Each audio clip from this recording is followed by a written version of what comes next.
అందరికీ నమస్తే. ఈరోజు వీడియోలో సొరకాయ బజ్జీలు చాలా టేస్టీగా ఉంటాయి. తప్పకుండా ఒకసారి ఇలా ట్రై చేయండి.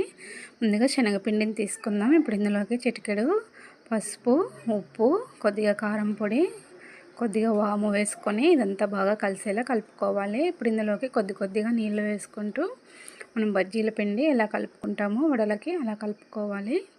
ఇప్పుడు ఇందులోకి కొద్దిగా వంట సోడా కూడా వేసుకోవాలి. ఇదంతా వేసుకొని బాగా కలిపి పక్కన పెట్టేసుకుందాం. ఇప్పుడు సొరకాయని పైన తొక్కు తీసుకొని చిన్న చిన్న ముక్కలుగా కట్ చేసుకోవాలి. ఇలా ఇప్పుడు పిండిలో ముంచి తీసుకొని మనం బజ్జీలు అయితే ఎలా వేసుకుంటామో అలా వేసుకోవాలి. అంతే అండి, చాలా టేస్టీగా ఉంటాయి. వీడియో కనుక నచ్చితే లైక్ చేయండి, షేర్ చేయండి, ఛానల్ని సబ్స్క్రైబ్ చేసుకోండి. చూస్తుంటేనే ఎప్పుడెప్పుడు తినాలనిపిస్తుంది. చాలా టేస్టీగా ఉంటాయి. తప్పకుండా ట్రై చేసి ఎలా వచ్చిందో కామెంట్ చేయండి. Thank you for